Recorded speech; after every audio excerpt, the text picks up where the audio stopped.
Putin is continuing to advance into Korea. When did we beat Japan at anything? Is dispersed with 30 bullets within half a second. 30 magazine clip in half a second. Right now, if you Google the word idiot, a picture of Donald Trump comes up. I just did that. No. We'll do it live! Fuck it! This man has reached into the psyche of the American people, and he has harnessed fear for political purposes. So, Mr. President, if you're listening, I want you to hear me, please.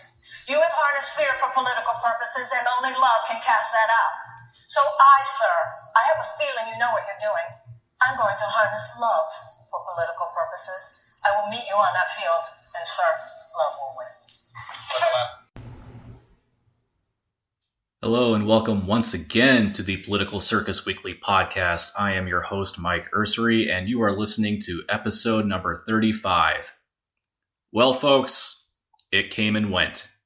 The first two Democratic primary debates, 20 candidates, split up into two nights. A lot of it went the way that we thought it was going to go, but there were a few surprises. A few pleasant surprises, and a few galaxy-like surprises, I guess, that came along the way. Overall, decent debates. Second night was a little bit unorganized, I thought, but overall, not too much changed. I think the only thing that's really going to change is that Biden might lose some of his popularity, while Kamala Harris is going to gain some popularity, I think. And I'll get into all of that.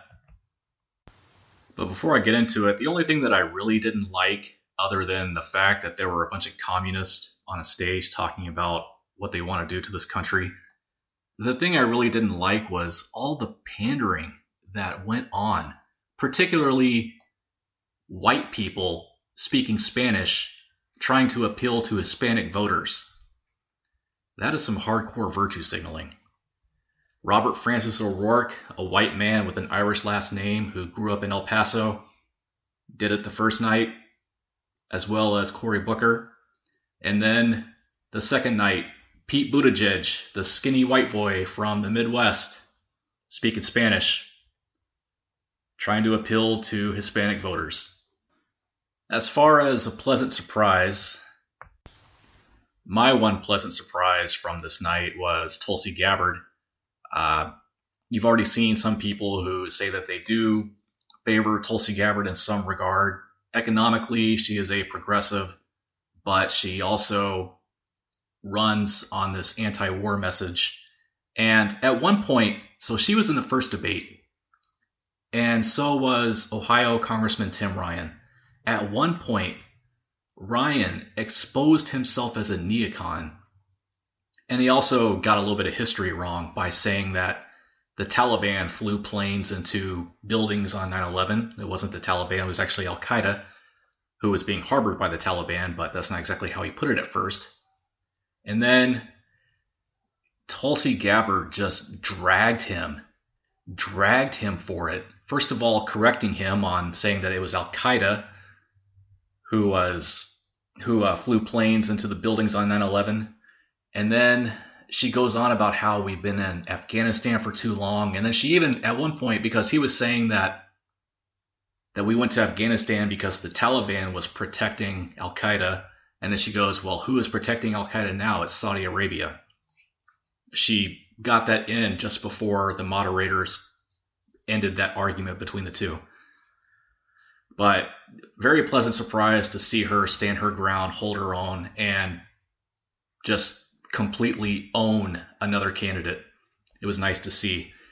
The clip that I played at the very beginning was Marianne Williamson, an author, and she's a self-help author, and she's also like a spiritual guide.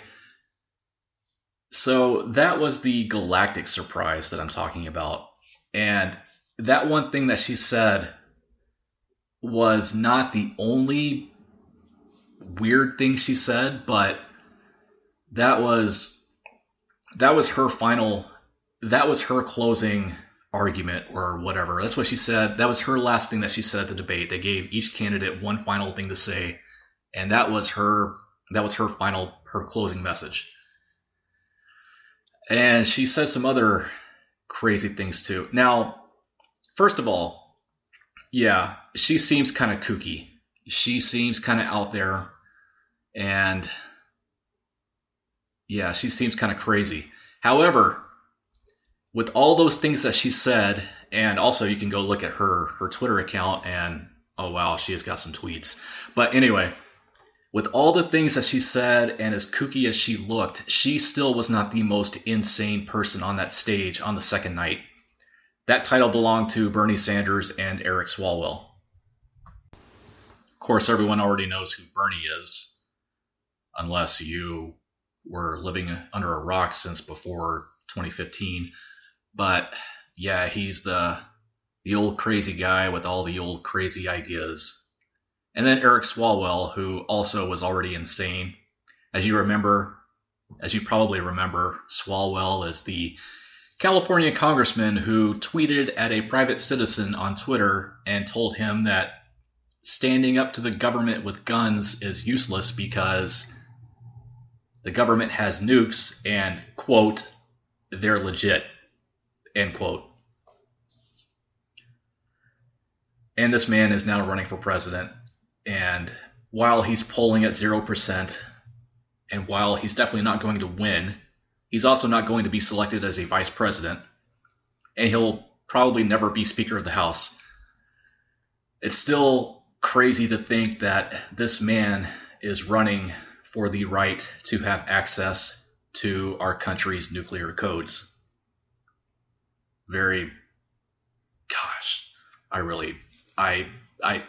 I hate 2020 so much. I hate 2020 so much more than I hated 2016. I still hate 2016. I hate 2020 already. But as is customary with political podcasts, I will do a primary debate recap of both nights, and then I'll also go over the winners and losers. So I'll go ahead and start with the first night, and then I will get into the second night. So the first night, the only real heavy hitter that you had on the stage the first night was Elizabeth Warren. The second night was obviously the main card. But I will say this. So everybody kind of felt like the first night was like the primer, and then the second night was the main event. Yeah, you didn't really have a lot of big names on the first night. You had Elizabeth Warren, you had Cory Booker, you had Robert Francis O'Rourke, Tulsi Gabbard, Tim Ryan, and then no, not John Hickenlooper. He was the second night. But you had a bunch of nobodies with Elizabeth Warren and Cory Booker. However, the first night of these debates, so much more civil, so much more organized, and just went, other than like one major hiccup from NBC, went so much more smoothly than the second night. That hiccup came during the second half of the first night. During the second hour, I think it was around the start of the second hour, NBC had the microphones in the control room turned on, and everyone in the audience and everyone watching on TV could hear it. So they had to go to a commercial break and fix that technical difficulty. It kind of disrupted the flow and the momentum of that debate. But other than that, everything kind of went smoothly. The second night started out as a cluster. It just started out as a real dumpster fire because everyone was trying to talk over each other, and the moderators just had no control over that debate for the first maybe 20 to 30 minutes. Okay, so the biggest thing from debate night one was people speaking Spanish. And no, I'm not just talking about Julian Castro. No, you also had Robert Francis O'Rourke and Cory Booker speaking Spanish. In fact, the first question that was asked to O'Rourke, this is how he opens with his answer to the question. Cada cada votante necesitamos la representación y cada voz necesitamos escuchar. Yeah. And this wasn't even a question about immigration, really. I think it was a question concerning healthcare, maybe. But I don't know why he did that. I don't even know what he said, but I did see a tweet later on during the night that said that O'Rourke is probably the first person in a debate to not answer a question in either English or Spanish.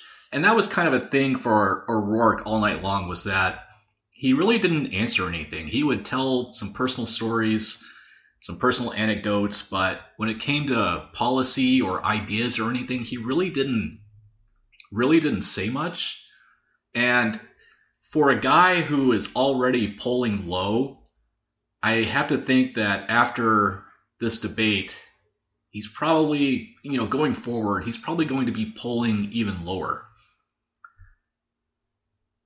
Which is weird because you remember when he ran for the Senate, it seemed like the entire country was all about this guy, this Democrat with a Hispanic nickname, Beto, and he got a ton of support because people wanted him to beat Ted Cruz, to unseat Ted Cruz and give the Democrats another seat in the Senate, one that the Democrats haven't seen for a long time.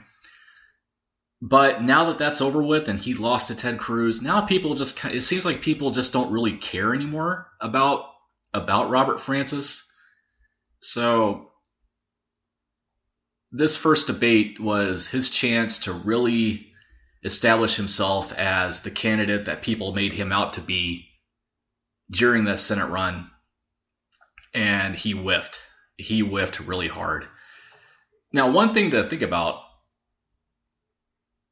whenever he started speaking in Spanish, so to his right, you had Elizabeth Warren, and then to the right of her, you had Booker. And Booker gives O'Rourke this awkward side eye, and then Warren is kind of looking at him like, what's going on? And then later on, during the debate, Booker, for whatever reason, starts speaking Spanish.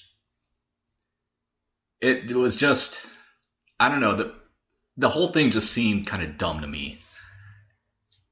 And I get it, they're trying to appeal to certain voters, but we're kind of in a time right now where the Democrats are going up, one of these candidates is going up against Donald Trump, and they're not going to win just because they can speak Spanish. So honestly, I don't know what it would take to beat Donald Trump, especially not from this crowd of 20 candidates who are all vying for the nomination. Of course, they'll start winnowing at some point. You'll see some drop out, perhaps before the primary elections begin, the first one being the Iowa caucus. And then even after the Iowa caucus, you'll see more candidates dropping out. And then after Super Tuesday is when the picture of who could get the nomination will become a lot more clear. So another person that was on the stage in the first night was Bill de Blasio, the mayor of New York City. And one question that he got, I just couldn't help but laugh. It was a question about income inequality and the gap between the rich and the poor. And the question from the moderator to him, and I don't have the clip of what he said, but it really doesn't matter. The question is really the funny thing here. The question was, you were the mayor of the city with the widest gap between the rich and the poor. As president, what would you do about income inequality? Could they not have worded that question any differently? They basically ended his campaign right there for him.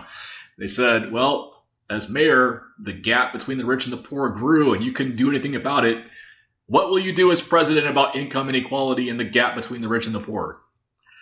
Anyway, so the biggest winner, of course, was Elizabeth Warren, but she said when it got into the issue of abortion, she, of course, this is to be expected, but she looked pretty insane. And, well, first of all, let me say that, I really don't talk about abortion much on this podcast. And the reason for that is because it's such a polarizing issue. Now, if this were a far left podcast, or if this were a far right conservative podcast, and I was on either one of those sides, and yeah, I'd be talking about abortion because I'd be only going to one audience. But I like to think that my audience is quite diverse as far as politics goes, especially among libertarians. There's not one solid belief on abortion in the libertarian community. And in fact, within that community, the issue of abortion is quite polarizing.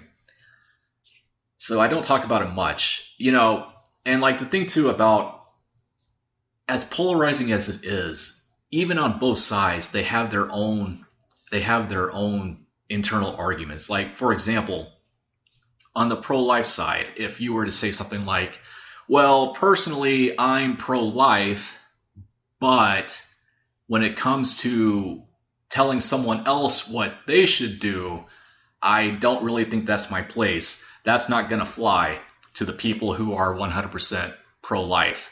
No, they're going to have an issue with that. And the same thing on the pro-choice side. If you say you're pro-choice, but you also believe that there are limitations to that, well, then the people who are completely pro-choice without limitations are going to have an issue with that as well. So, yeah, I don't talk about abortion much because it is very polarizing.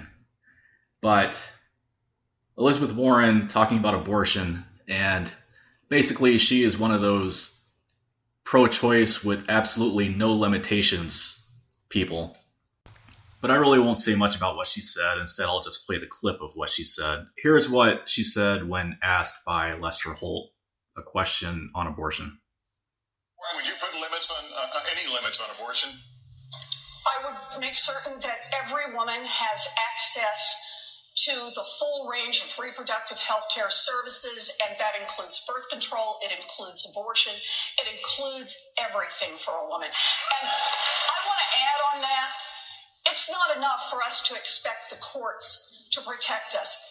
47 years ago, Roe versus Wade was decided, and we've all looked to the courts all that time as state after state has undermined Roe, has put in exceptions, has come right up to the edge of taking away protection. Time is up, Senator.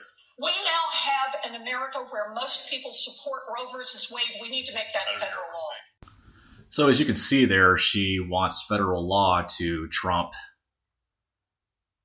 to supersede what states prefer to do when it comes to abortion. As you know, there are some states that are starting to pass restrictive abortion laws. There was one passed recently in Georgia that was quite restrictive. There's one that was passed in Alabama that is quite restrictive. And there are other states as well who are passing or attempting to pass some type of restrictive abortion law.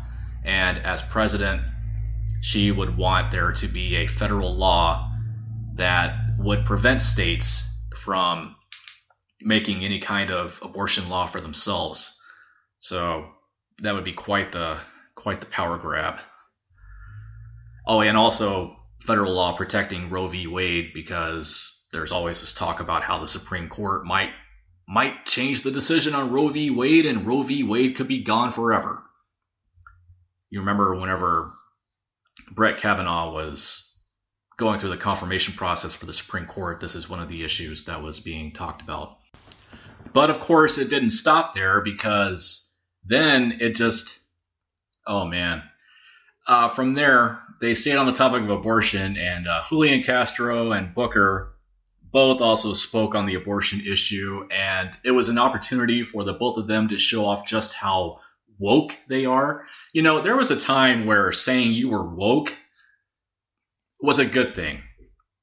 It meant saying that you probably woke up from whichever political party you aligned with and saw that it wasn't what you thought it was and you broke away from it, or whatever, or, you know, something.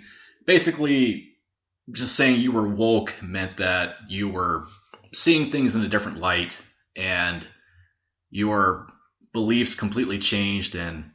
But now being woke, saying that someone is woke is kind of a joke now. Amazing how quickly things can change. And you know, one of the things that's being said now whenever people are talking about abortion, they're calling it reproductive freedom.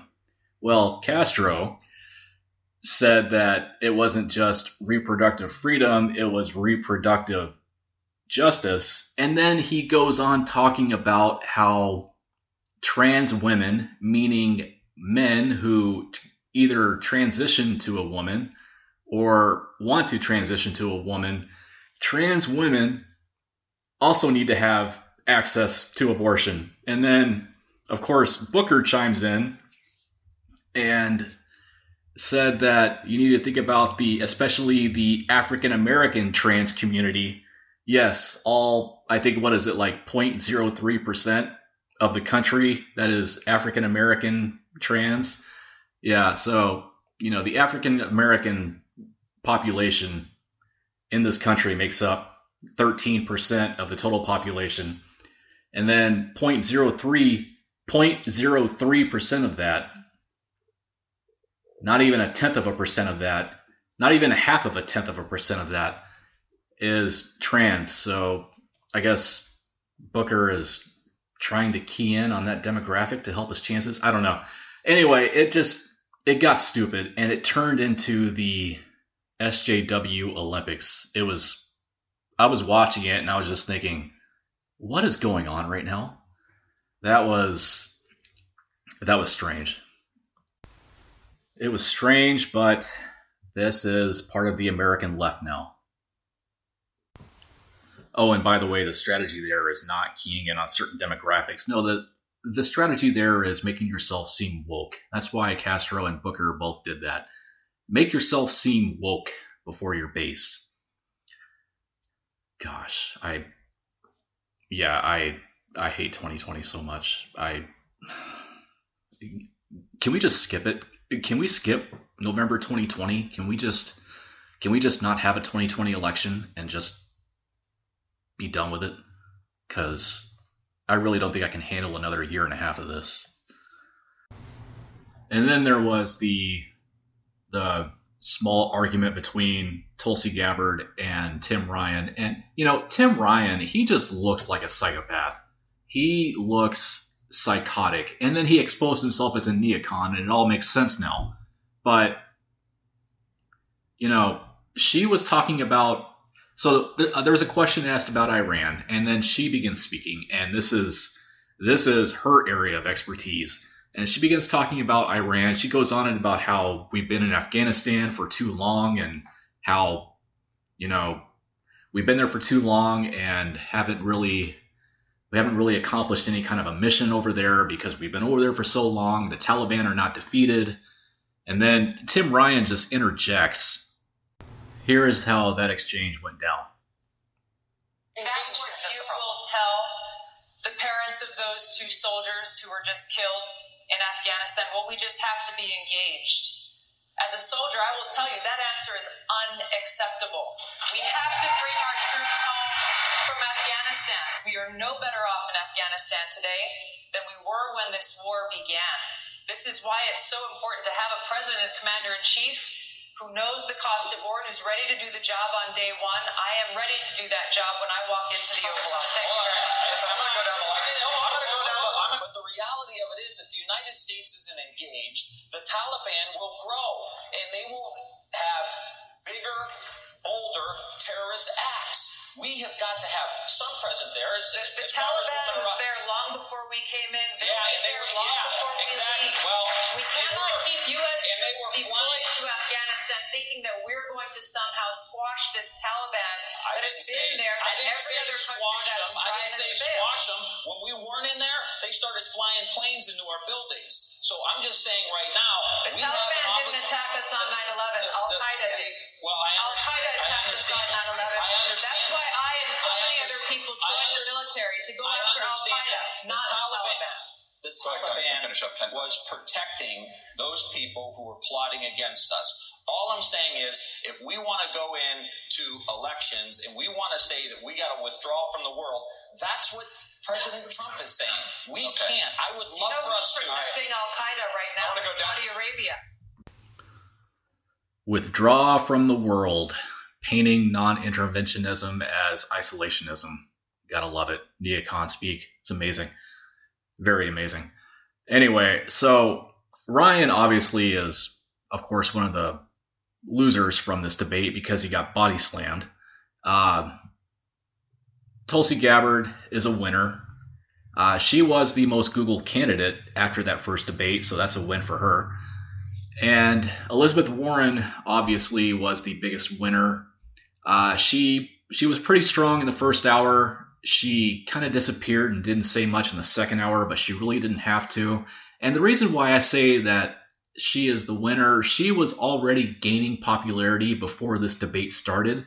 And she's going to continue to keep on gaining popularity because during that first night, no one really attacked her. Like she kind of shared some of her ideas. She really didn't explain them very well, but she didn't have to because no one questioned her, no one challenged her, no one attacked her. It was, you saw people attacking Robert Francis O'Rourke, but you didn't really see anyone attacking Elizabeth Warren. Another person who I think was a loser, and I hate to say this, John Delaney, former congressman from Maryland. And the only reason why he's a loser, he didn't have any major blunders or anything. It just, he appeared as too moderate.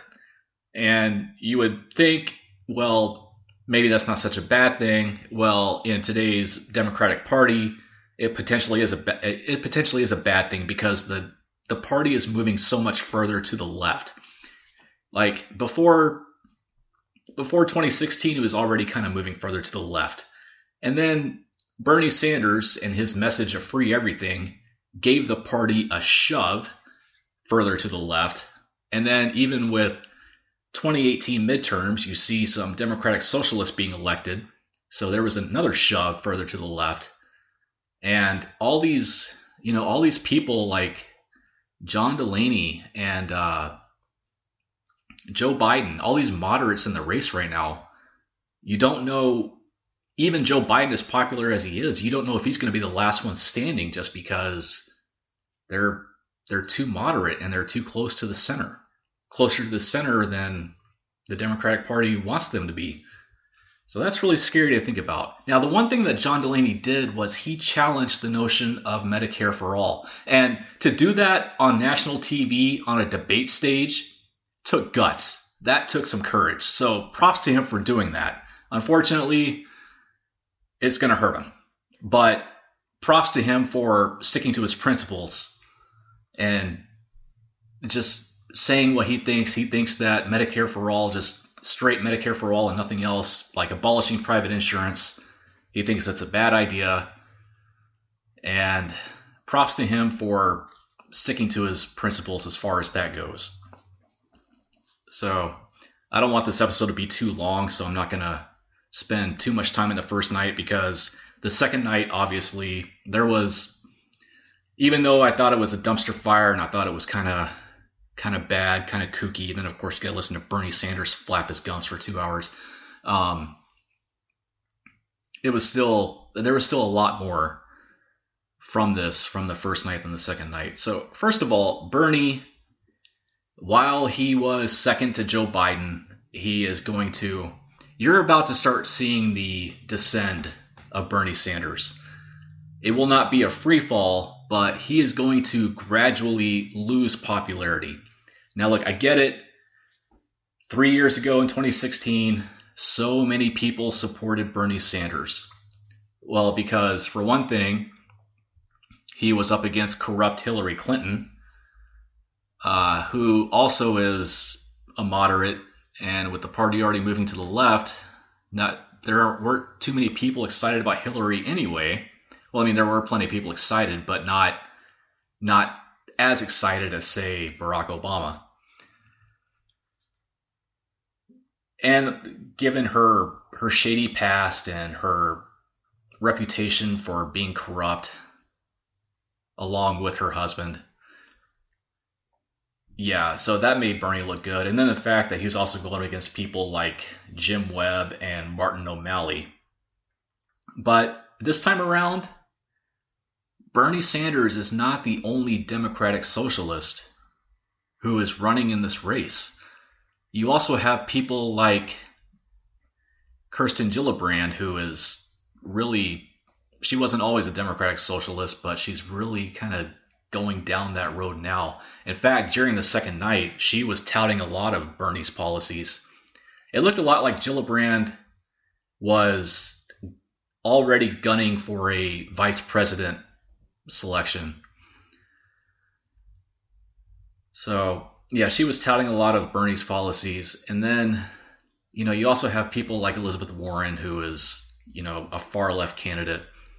Kamala Harris, who is a Democratic socialist, but then again, she's not. Oh, wait, well, actually, she is. No, wait, she's not. Oh, wait, yeah, she is. Oh, wait, no, she's not. Yeah, she's that one who flip-flops.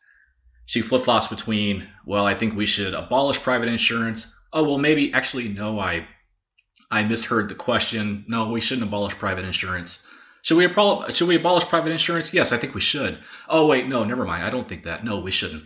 Yeah, that's Kamala Harris. So, not to mention that these people are younger and they can breed more enthusiasm than Bernie could. Bernie had the enthusiasm card in his back pocket during the 2016 election because of who he was going up against. Well, now he has stiffer competition. And he'll lose this time around, and not because the fix was in from the beginning. He'll lose just simply because he's Bernie Sanders, he's old, he's a relic, and people are going to favor a much younger option. Joe Biden, first of all, whenever I first saw Biden on the TV Thursday night, I thought he looked younger. And it looked like he had a facelift. It looked like he had some plastic surgery done to make himself look younger. Or maybe it's because he was standing next to Bernie. His podium was right next to Bernie's podium, and of course Bernie always looks like he just crawled out of a grave. Biden, however, did not have a good night because he got attacked by Kamala Harris, and he just really he didn't fend off the attack very well, and even whenever he tried to gain some momentum for himself, he just stopped. So, of course, having such a big lead in the polls, he can recover from this. It's the first debate. We got a long way to go before any primary elections. He can recover. There's plenty of time. But it was not a good start for Joe Biden. Bernie said everything that everyone expected Bernie to say. In the beginning, the first question asked to him was would he raise taxes on middle-class Americans? And Bernie did a good job all night of dodging questions. He did not answer a question directly the whole night.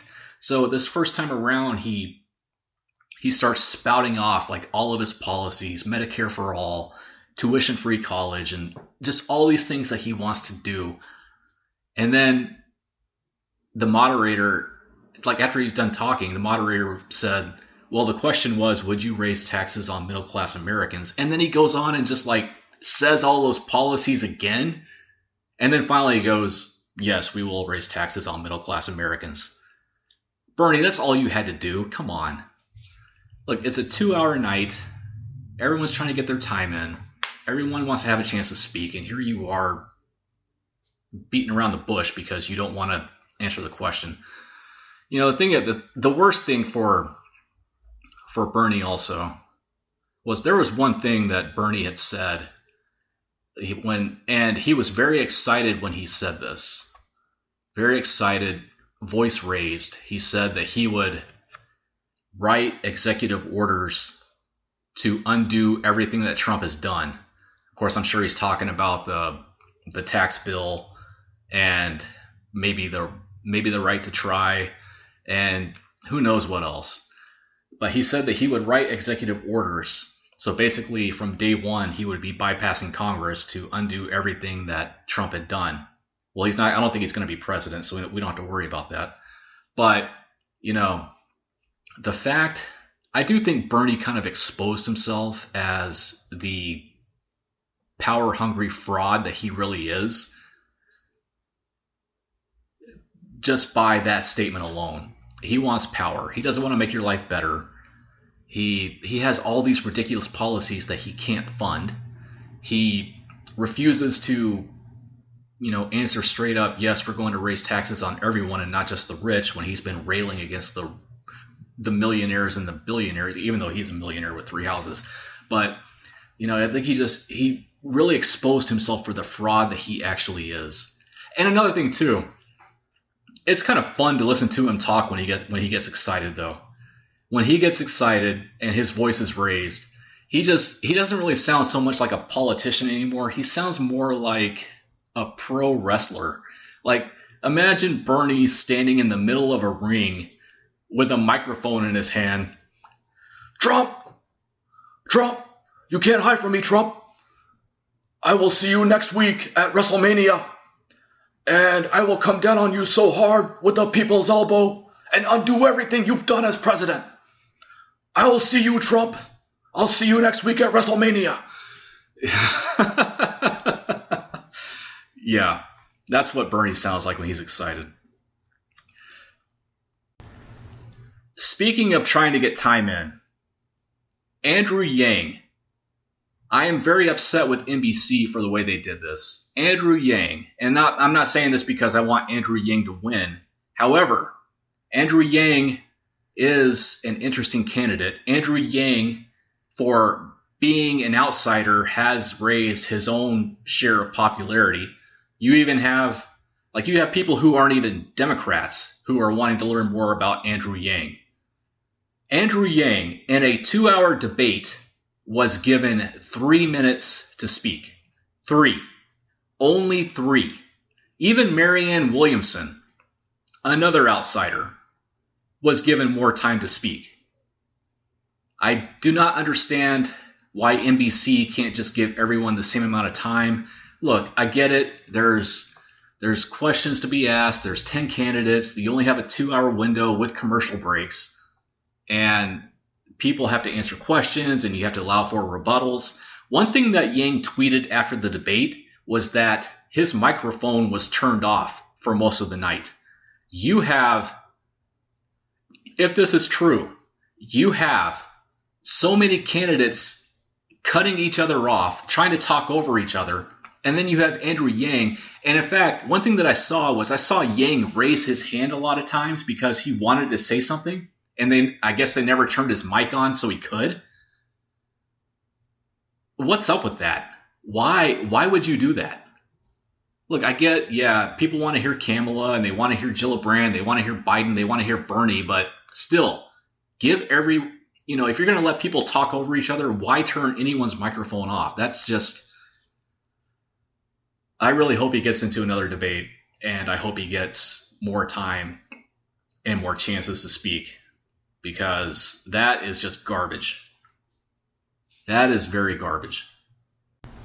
The biggest thing from the second night, though, was, of course, Kamala Harris and Joe Biden talking about race issues in America, and Kamala Harris attacking Biden's record as a public official. And here's how that went. So, on the issue of race, I couldn't agree more that this is an issue that is still not being talked about truthfully and honestly. There is not a black man I know, be he a relative, a friend, or a coworker, who has not been the subject of some form of profiling or discrimination. Growing up, my sister and I had to deal with the neighbor who told us her parents couldn't play with us because we were black.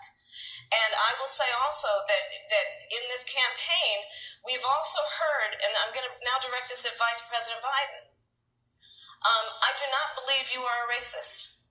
And I agree with you when you commit yourself to the importance of finding common ground. But I also believe, and it's personal, and it was hurtful to hear you talk about the reputations of 2 United States senators who built their reputations and career on the segregation of race in this country. And it was not only that, but you also worked with them to oppose busing. And, you know, there was a little girl in California who was part of the second class to integrate her public schools. And Okay, so first off, Vice President Biden, I don't think you are racist, but I'm going to highlight all these things that you did during your career where you were making deals with racists. So there's that. First of all, props to Harris because she was very prepared. Harris, I think, was maybe polling third or fourth ahead of this, and of course she's going to get a boost after her performance. A lot of people were very happy with her performance in this debate. But, you know, props to her. She was very organized. She was prepared. And when she saw her moment to attack, she took it. And of course, you know, she's talking about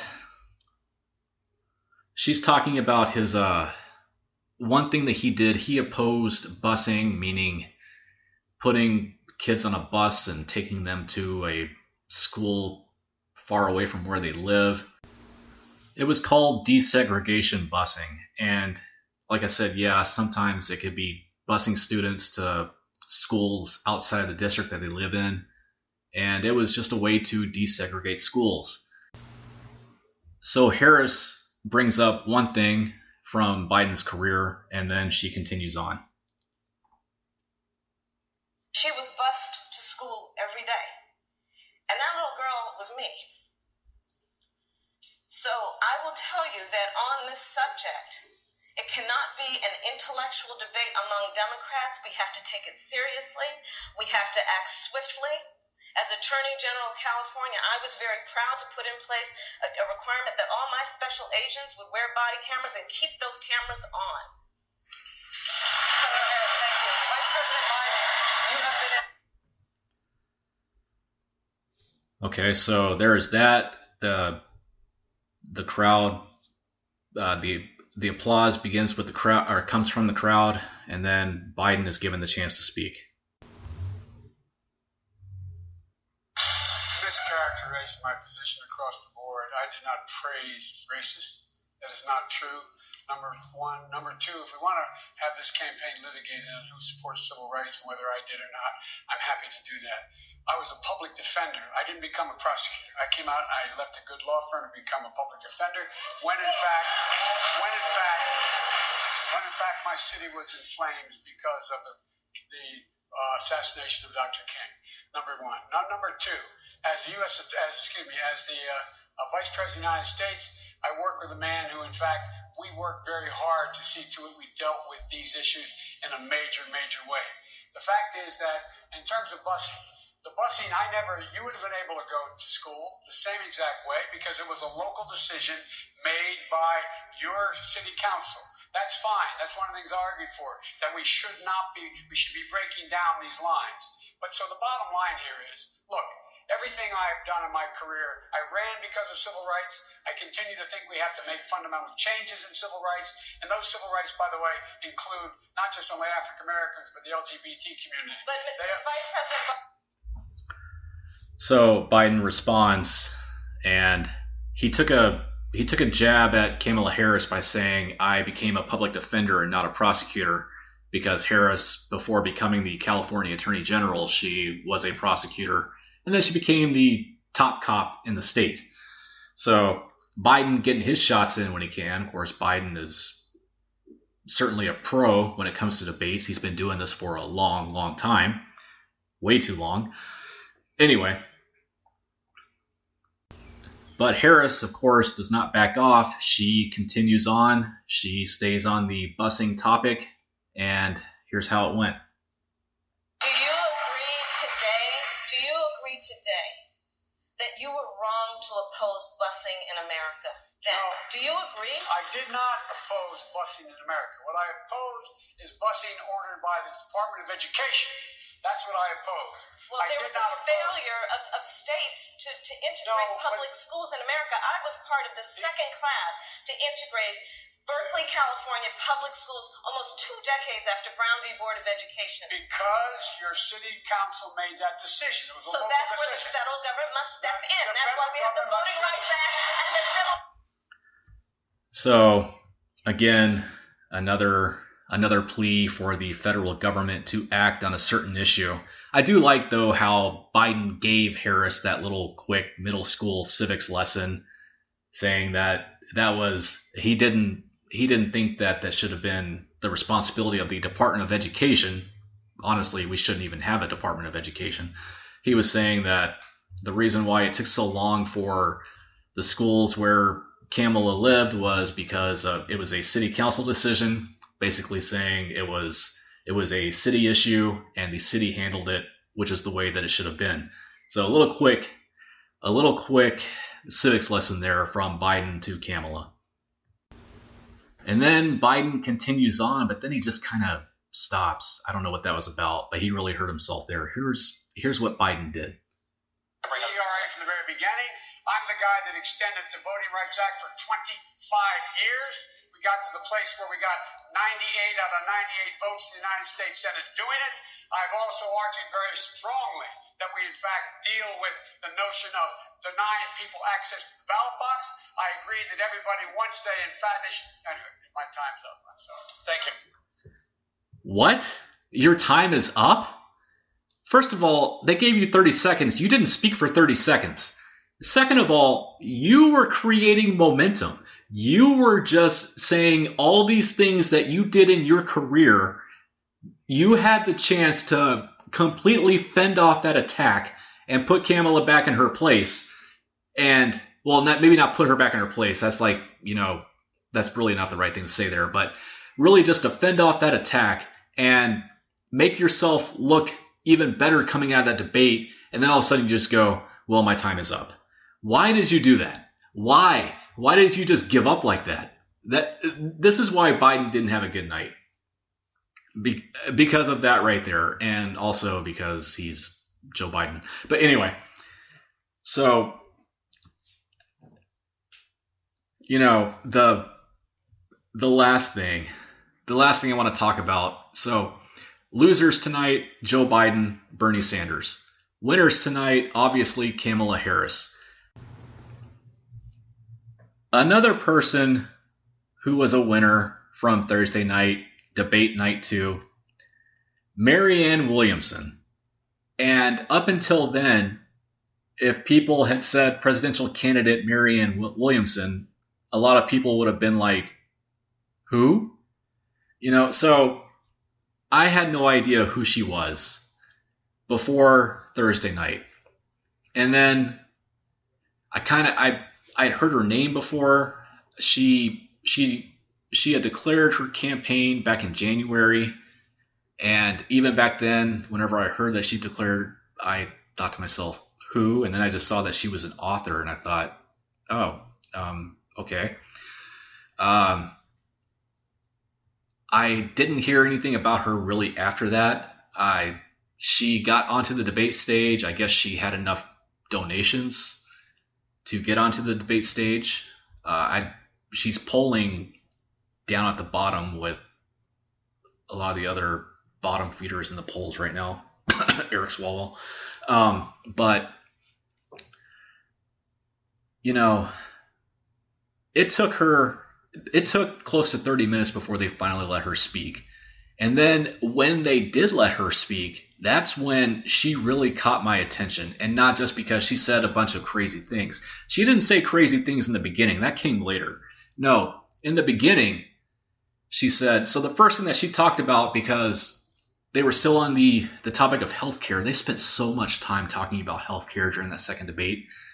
So one thing that she said during that one segment, when she finally got the chance to speak, she said, we don't have a healthcare system in America. We have a sickness care system. And then she goes on to say about how people in America keep getting chronic illnesses and they get them so much more often than other people around the world, and no one is trying to find out why. And you know, she has a point there, because I would say about 90% of being healthy is self-care and prevention. It's not 100% because you're always going to get sick. You will not avoid getting sick. You're always going to get sick. But if you take care of yourself, self-care and prevention is 90% of it. So that's when she really started to grab my attention. Another thing she said, she doesn't think that every single person in America is racist, but she does think that people in America are undereducated about the history of race in this country.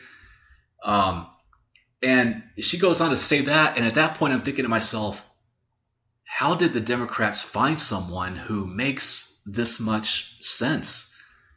You know, yeah, she's crazy, but she's not Democrat insane.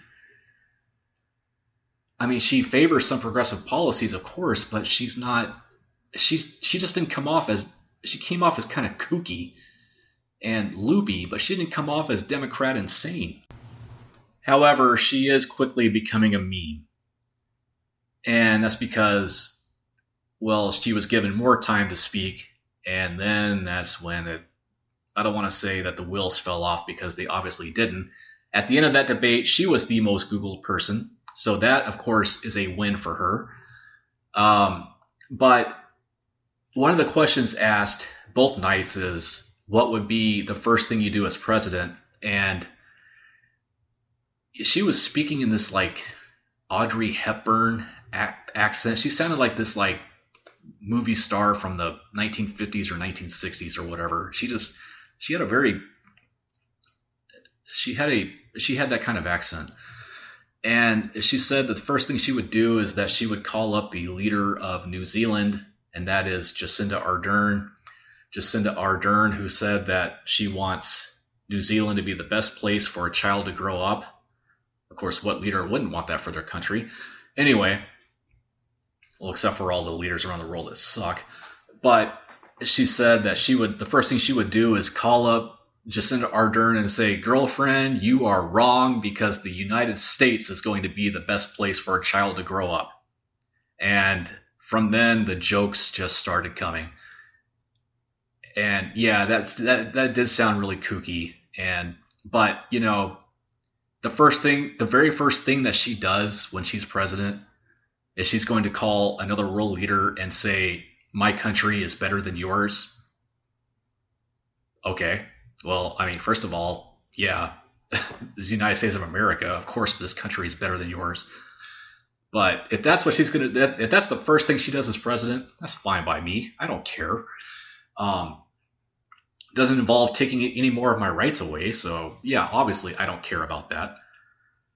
But another thing too is that she was telling the other candidates, and I got a kick out of this because you have this best-selling author with no political experience very tactfully telling these career politicians that they have no idea how to beat Donald Trump. And you know what? She's right about that, because they don't know how to beat Donald Trump. And she was talking about how we have her, by we meaning, the Democrats, saying that we have all these superficial plans and all these policies and all these things, but this is not how you beat Donald Trump. She said that Donald Trump simply won by simply saying that he was going to make America great again. It wasn't until Donald Trump became a legitimate contender when he started unveiling his policies that he had, that he wanted to do as president. And even then, he didn't really reveal everything. He just said, it was just like Barack Obama saying he was going to bring hope and change to the country. He was going to make America great again. He won on a slogan. So she has a point there. He also won because he was facing Hillary Clinton. And yeah. But so I was pretty fascinated by that. This political rookie telling these career politicians they're all stupid and they don't know what they're doing. I loved it. And then there was that thing that she said at the very end, the clip that I played at the very beginning of this. Wow. She is going to harness love for political purposes. And then she is going to meet Trump on the battlefield. And she is going to win with love.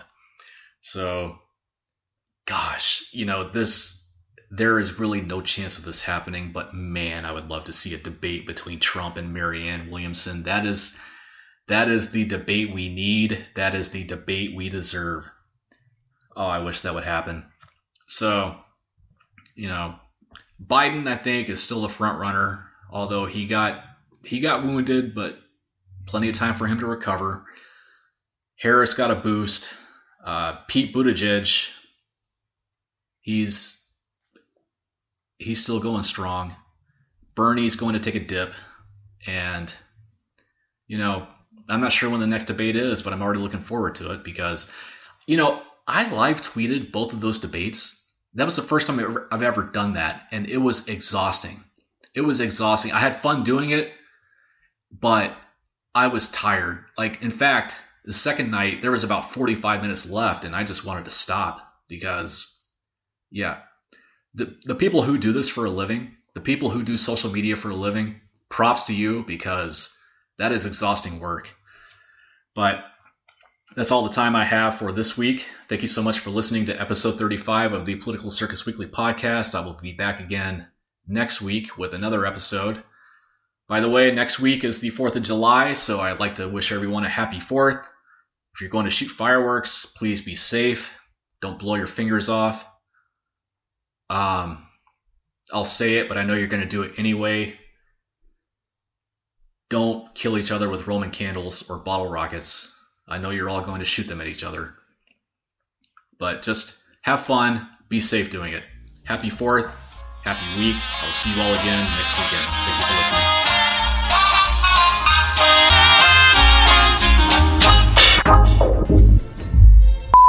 And thing sucks!